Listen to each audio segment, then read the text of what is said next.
พ่อเคยเป็นพระสงฆ์อภิบาลที่จะโซนลาวตั้งแต่ปี1993ถึงปี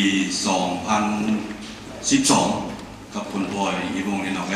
คุณพ่อเกิดในชาเยและคุณพ่อเป็นเชมนอเพื่อพ่อบุญล้อมและคนอื่นที่ได้จากของเขาไปหมดแล้วตั้งแต่ปี 2012 มาพ่อได้กลับไปอยู่เมืองลาวแล้วพ่อเศร้าเรื่องการอภิบาลที่จะส่วนลาวแต่ย้อนมันมีสิ่งบางอย่างเกิดขึ้นมาสภาสังฆราชที่ประเทศฝรั่งเศสขอให้พ่อเอาเวียกนี้คืนมาในระยะหนึ่งแปลว่า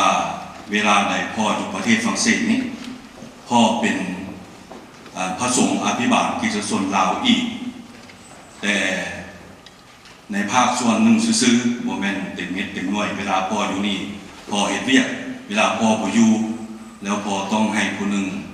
เป็นผู้แทนพ่อและปัจจุบันนี่แม่นแก้วมานี่แล้วได้ตั้งพ่อมาตั้งแต่วันที่1 เดือนนี้มันเป็นทางการแล้วฉะนั้นต่อไปนี้ถ้ามีปัญหาบ่ว่าสิ่งใดก็ตามผู้ที่เคยมองหาว่าคุณพ่อลาวตั้งแต่กี้นั้นให้พวกลูกโทรมาหาพ่อเพื่อแก้ไขปัญหาบางสิ่งบางอย่างโดยเฉพาะในการแต่งงานหรือว่าการรับสินล่างต่างๆนั้นมันเป็นหน้าที่ของพ่อแต่ว่าเรื่องที่ว่าพวกลูกแต่ละเขตสีห้องสีศึกขอโทษสีเซินคุณพ่อคนนั้นคนนี้มาทำพิธีพวกพี่น้องมันเป็นเรื่องต่างหากมันเกี่ยวกับผู้รับผิดชอบของแต่ละเขตแม่นข้าเจ้าเป็นผู้เงียบเป็นผู้ห้องแต่ว่ามีกิจกรรมสิ่งใดก็ตามพ่อต้องรู้พวกลูกต้อง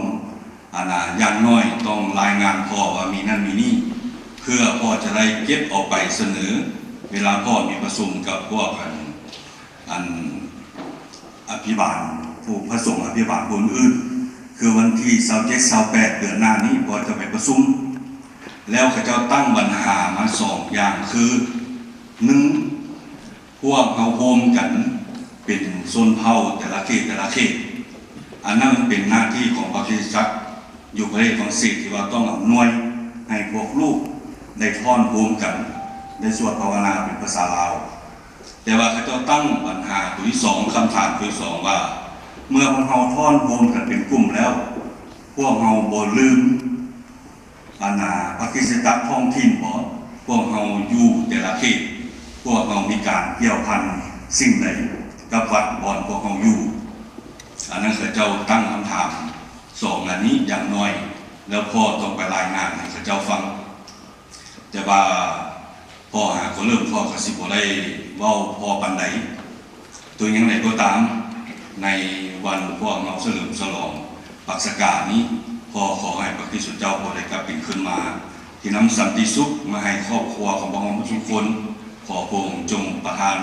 สันติสุขของพระองค์นั้นเพราะว่าพวกเราจะมีความทุกข์ยากลำบากที่ไหนก็ตามให้พวกเรามั่นใจในความรักของพระผู้เป็นเจ้าแล้วนอกจากพระคริสตจักรท้องถิ่นมันก็มีศูนย์อภิบาลอื่นๆอยู่ในประเทศฝรั่งเศสมันมี21 ศูนย์อยู่นี่มันอย่างน้อยมันก็มี3มีพวกคนลาวมีคนเวียดคนม่งแล้วเมื่อทุกคนจะไปประชุมกันท้ายเดือนหน้านี้แล้วที่ในเวลาในมหามุสาพอได้ภาวนาให้แก่ผู้ที่ล่วงลับไปอยู่ประเทศศรีลังกาเพราะว่าอยู่ในคืนวันปักษกาเจ้าได้วางบ่ม8 บ่มอยู่ในวัด3แล้วอยู่โรงแรมอยู่ที่อื่น5มุดทั้งวันตายเกือบ200 คนประเทศศรีลังกาก็เป็นประเทศที่ว่าเป็นคนพุทธส่วนหลายธรรมดาพวกเราถือศาสนาจะกุศลสอนให้คนดีแต่ว่าเรื่องแบบนี้มันเป็นสิ่งที่ว่าบุคคลคิดผิดไปซื่อๆฉะนั้นพ่อก็มีความภาคภูมิใจแต่ว่าเห็นพวกเราผมมีแต่คนลาวมีคนเวียดคนม่งมาร่วมสร้างกันฉะนั้นให้พระผู้เป็นเจ้าอวยพรของลูกมัดทุกคน Quelques mots en français, donc je disais tout à l'heure en l'ancien. Je suis un peu habitué à cette église parce que j'y ai fait le stage diaconal en 1992. Et à cette époque, après mon ordination, j'ai été aumônier de Laotien pendant 20 ans. Ensuite, je suis retourné au Laos. Mais en ce moment, à cause des problèmes de papier, donc je dois rester en France un temps. Et la conférence des évêques de France m'a demandé de reprendre le travail d'aumônier des Laotiens en France pour un mi-temps. Et dorénavant, donc, s'il y a quelque chose, quel que soit le problème concernant votre insertion dans l'église locale, vous pouvez me contacter et nous ferons tout pour vous aider. Merci.